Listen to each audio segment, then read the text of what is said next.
भगवान की कथा समस्त व्यथाओं को मिटाने वाली है। व्यथा कब मिटेगी? जब भगवान की कथा होगी। लोग बड़े व्यथित हैं, बड़े परेशान हैं, बड़े दुखी हैं।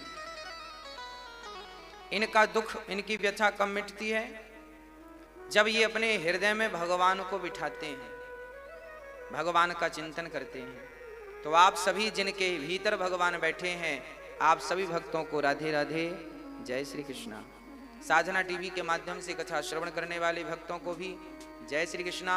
मातृ शक्ति भगवत चरणानुरागी प्रिय वैष्णव भक्तों को राधे राधे, जय श्री कृष्णा।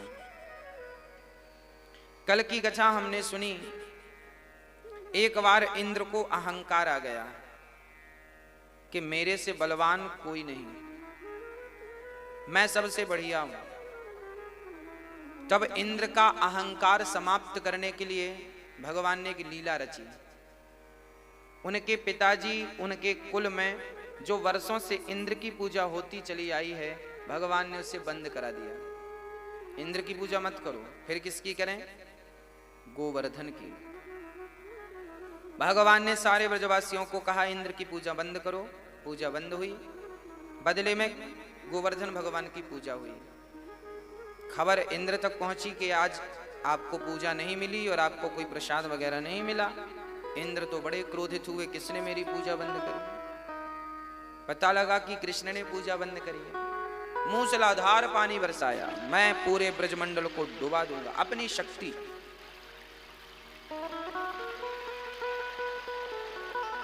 पूरा ब्रज पानी से डूबने लगा।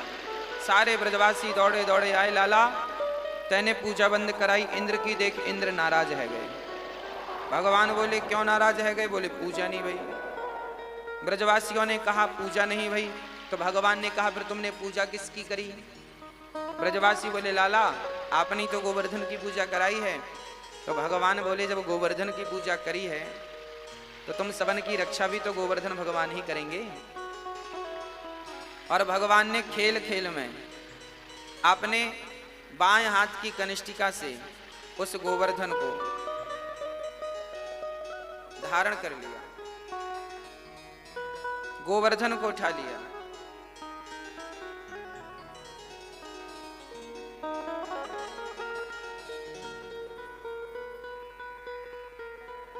जब गोवर्धन को उठाया, सारे ब्रजवासी तलहटी पर नीचे आ गए। इंद्र पानी बरसाते रहे पर उस पानी का कोई प्रभाव नहीं पड़ा, कोई फर्क नहीं पड़ा। पानी बरसता गया, पानी बरसता गया। अगस्त जी पानी पीते गए और सुदर्शन भगवान वो जल सुखाते गए, सुखाते गए। कोई प्रभाव नहीं। इंद्र को बड़ा अहंकार था कि देखो मैं कितना बलवान हूं, मैं सब कुछ डुबाने की ताकत रखता हूं। परंतु जितना पानी बरसाए उनके पास स्टॉक में जितना पानी था सब खत्म हो गए। बादल थक करके चले गए। इंद्र घबराए, ये कौन है? अब इंद्र का अहंकार नष्ट हुआ। इंद्र भगवान की शरण में आए, प्रभु हमें क्षमा करो, हमसे बड़ा अपराध हो गया, बड़ा पाप हो गया। भगवान ने कहा कोई बात नहीं इंद्र, आपने जो अपराध किया है उस अपराध में जिन भक्तों ने कभी हमसे मिले नहीं थे, हमसे दरस परस नहीं था, उन्होंने हमसे मिल लिया। एक ही तलहटी पर थे तो सबने दर्शन कर लिया, इसलिए हम प्रसन्न हैं। इंद्र का अहंकार सदा सदा के लिए मिटा दिया।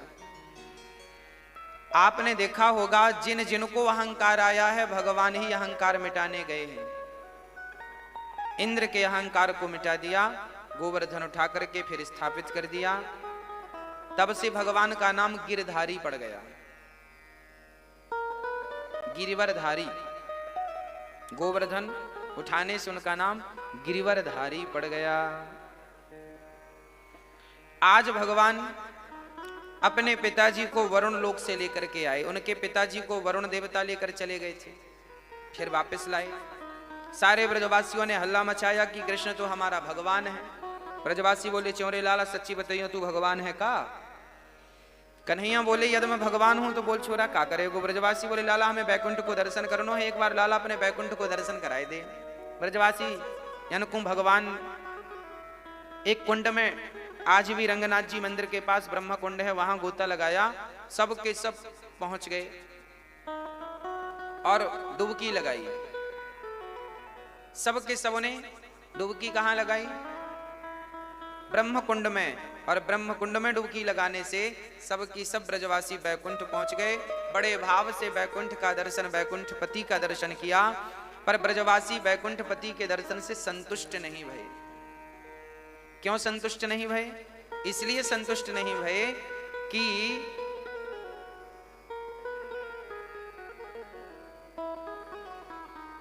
बैकुंठ में भगवान वैसे सुलभ नहीं है जैसे वृंदावन में सुलभ है।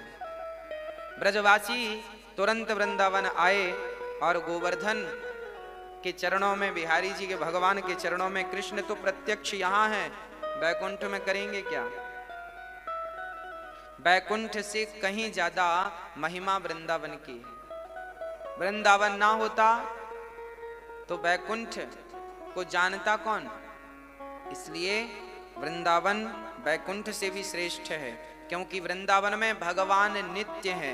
वहां तो भगवान दूर से मिलते हैं और एक झलक मिली तो मिली, नहीं तो फिर वहां के कर्मचारी चलो बढ़ो बढ़ो बढ़ो बढ़ो। और यहाँ तो बड़ी आनंद से ब्रजवासी तो कन्हैया को घोड़ा बना के ऊपर बैठ जाते हैं। ऐसा भगवान यहाँ, अब कोई बैकुंठ में भगवान के ऊपर थोड़ी बैठेगा, पर यहाँ तो बैठ सकते हैं। तो बैकुंठ से अच्छा वृंदावन, क्योंकि भगवान वृंदावन में सुलभ है, बैकुंठ में भगवान सुलभ नहीं।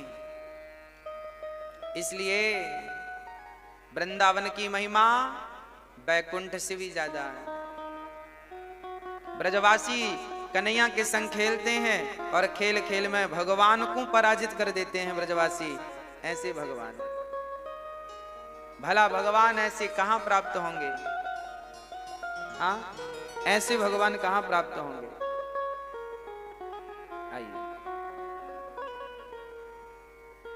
ऐसे भगवान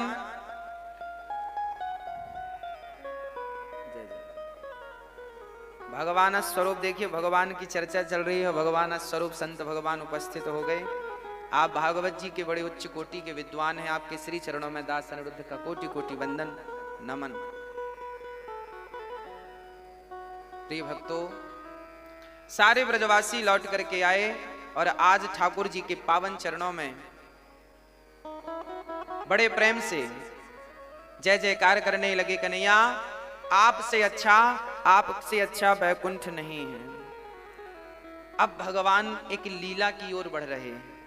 ठाकुर जी की अद्भुत एक लीला है जिसे हम रास कहते हैं।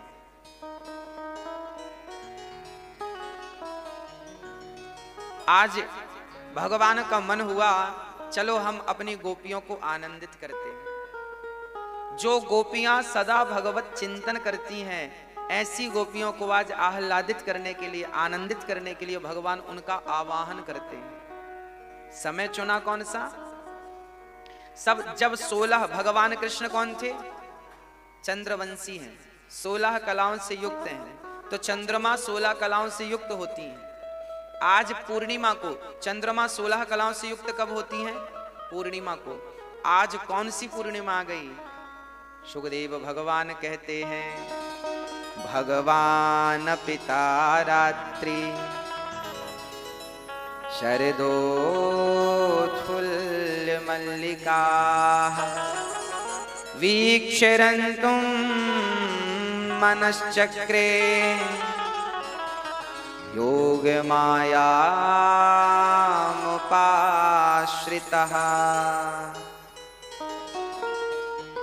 भगवान पिता रात्रि।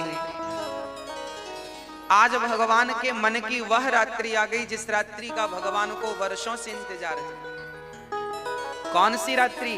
शरदोत्फुल्ल मल्लिका, शरद पूर्णिमा की रात्रि आ गई, जो 16 कलाओं से युक्त है, जो अमृत की बरसात करने वाली रात्रि है।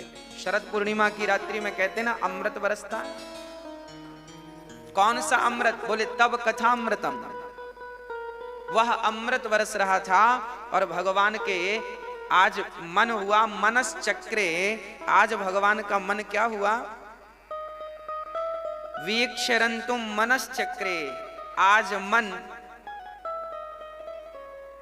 रंतुम, आज मन रमण करने का विचार कर रहा है।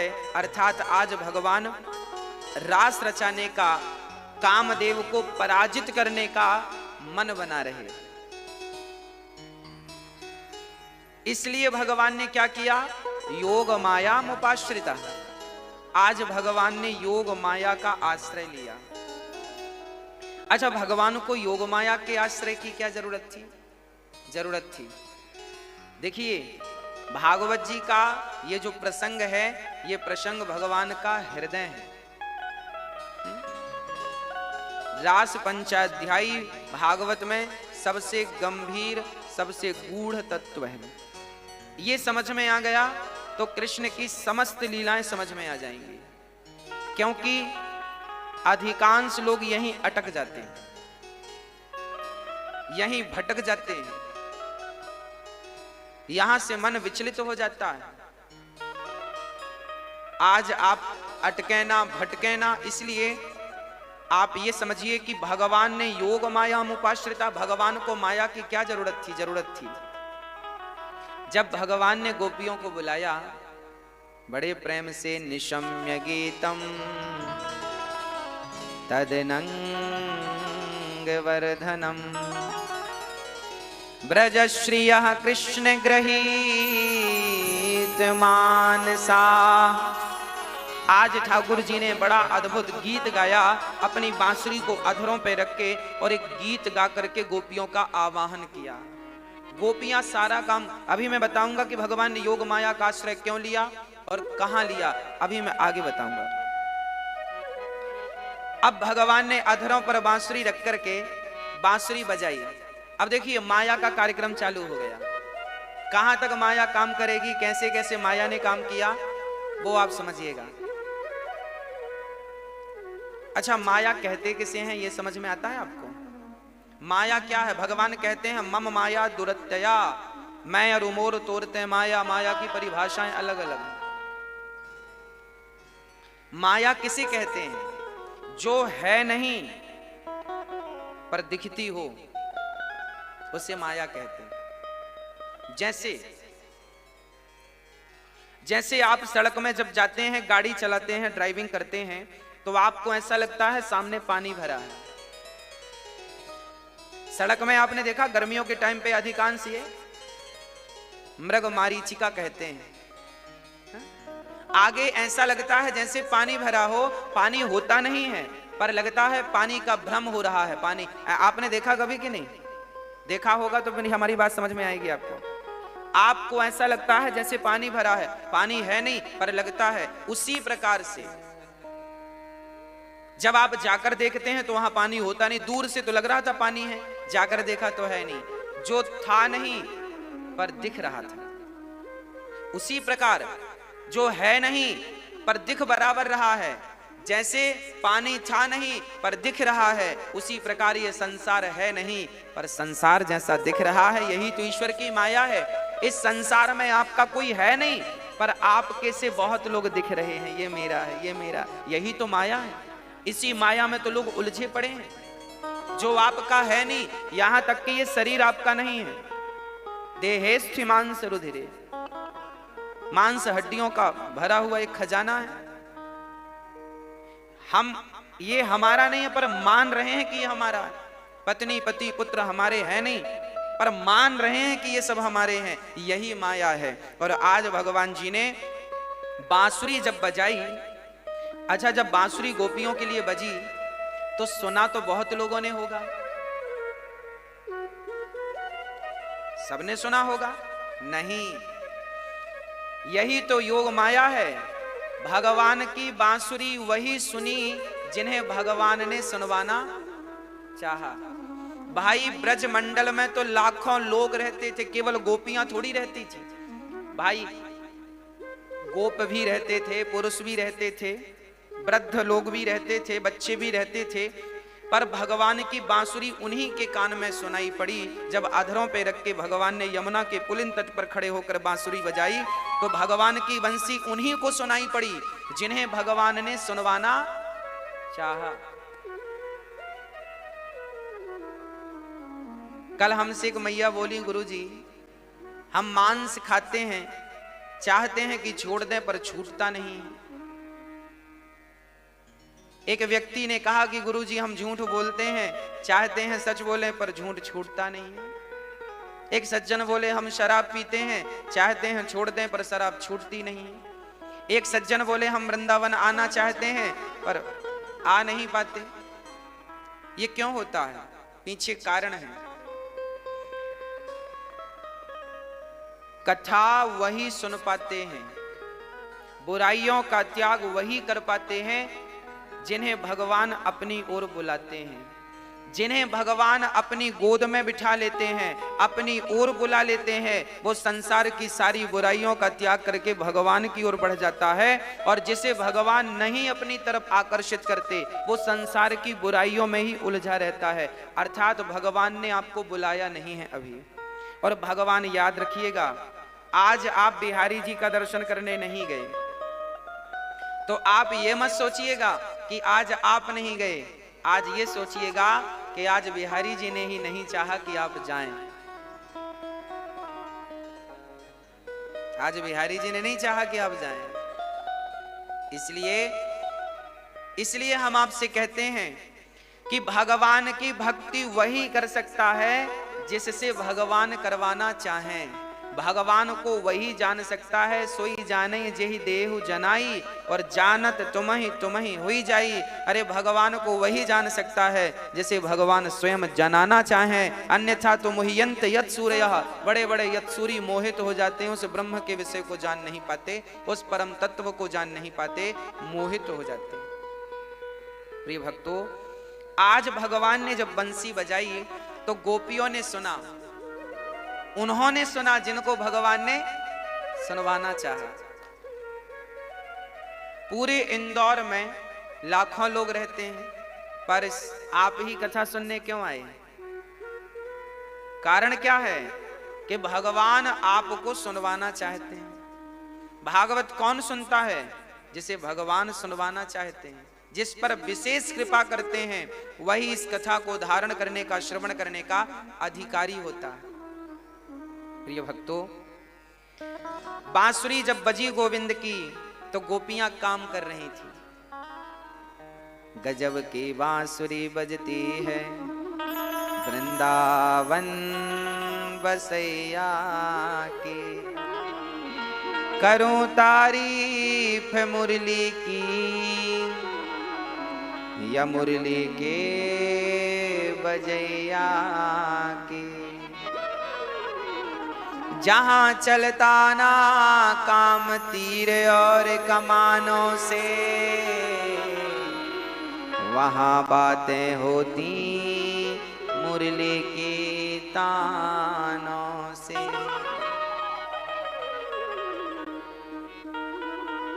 आज भगवान ने बांसुरी बजाकर गोपियों का आवाहन किया, आओ।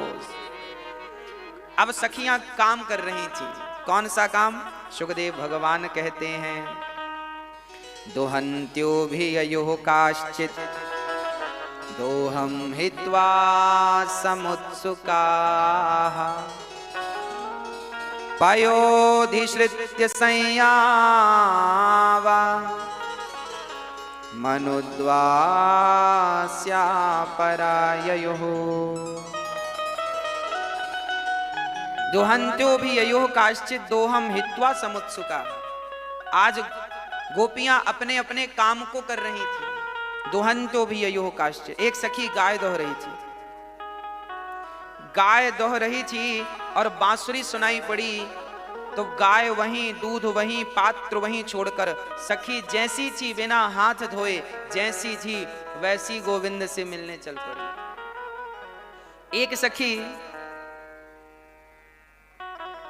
एक सखी आंखों में कजरा लगा रही थी, काजल, एक आंख पर लगा दूसरे पे लगा नहीं, वैसी ही चल पड़ी, उसे बांसुरी सुनाई पड़ी। एक सखी भोजन बना रही थी, बंसी सुनाई पड़ी तो वहीं भोजन प्रसाद छोड़कर चल पड़ी सखी कृष्ण से मिलने। एक वस्त्र पहन रही थी तो जितने पहन पाए उतने ही पहन करके चल पड़ी कृष्ण से मिलने के लिए। एक सखी तो ऐसी थी कि बच्चे को स्तन पान करा रही थी, दूध पिला रही थी, और बांसुरी सुनाई पड़ी तो बच्चे को छोड़ करके चल पड़ी कृष्ण से मिलने के लिए। कोई पति की सेवा में थी तो पति को छोड़कर, कोई सास की सेवा में थी तो सास को। कहने का तात्पर्य यह है कि जो सखी जिस काम में थी उस काम को वहीं स्थगित करके और चल पड़ी कृष्ण से मिलने के लिए। ये सुखदेव भगवान ये बातें क्यों कह रहे हैं? इनका तात्पर्य क्या है? इनका तात्पर्य यह है, इससे यह पता चलता है कि गोपियां भगवान से मिलने के लिए कितनी व्याकुल रहा करती थी। अब आप ये मत समझ लीजिएगा कि भगवान सुंदर थे तो गोपियों के भीतर कोई काम वासना थी, ना ना ना। अरे गोपियां भगवान से प्रेम करती थी सच्चा, और जिस समय भगवान बुलाए गोपियों को, उस समय भगवान की आयु लगभग 8 वर्ष की थी, लगभग। तो 8 वर्ष के बालक भगवान थे और गोपियों की आयु बड़ी लंबी लंबी थी, अधिक से अधिक आयु थी। अब इतनी आयु वाली गोपियां थी कि जिनके बच्चे दूध पी रहे। अब इनकी उम्र तो 20-22 वर्ष रही होगी, किसी की 30 वर्ष भी रही होगी, और भगवान की उम्र केवल 8 साल की थी। तो क्या 8 साल के बच्चे को देख करके किसी स्त्री के भीतर थोड़ी काम वासना प्रकट होती है? या 8 साल के बच्चे के भीतर थोड़ी किसी बच्चे के अंदर वासना प्रकट होती है? बच्चे तो निर्विकार होते हैं, 8 साल तक तो फिर भी वो शुद्ध ही होते हैं। इसलिए कामदेव खड़े जरूर हैं धनुष बाण लेकर के, परंतु ये लीला केवल आनंद की लीला है। आज सारी गोपियां भगवान से मिलने के लिए ऐसी दौड़ी जैसे मछली पानी के लिए तड़पती है, ऐसे कृष्ण के लिए वो तड़प लेकर के गोपियां कृष्ण से मिलने के लिए चल पड़ी। बस भक्तों, जब हमारे भीतर भगवान को पाने की तड़प इन गोपियों की तरह आएगी, हम लोग काम को महत्व देते हैं, भगवान को महत्व देते ही नहीं। जबकि गोपियां सारा काम छोड़ करके भगवान की तरफ क्यों आई? क्योंकि वो महत्व भगवान को देती हैं। जीवन में उसी की प्राप्ति होती है जिसको आप अधिक महत्व देते हैं। भगवान श्री कृष्ण गोपियों को अपनी ओर बुला रहे हैं और गोपियां पागलों की तरह सब कुछ भूल कर, सब कुछ त्याग कर चल पड़ी। गोपियों का वैराग्य तो देखिए। क्या आज की कोई स्त्री अपने दूध पीते हुए बच्चे को छोड़ सकती है? क्या आज की कोई स्त्री अपनी आंखों का काजल छोड़ करके क्या कहीं जा सकती है?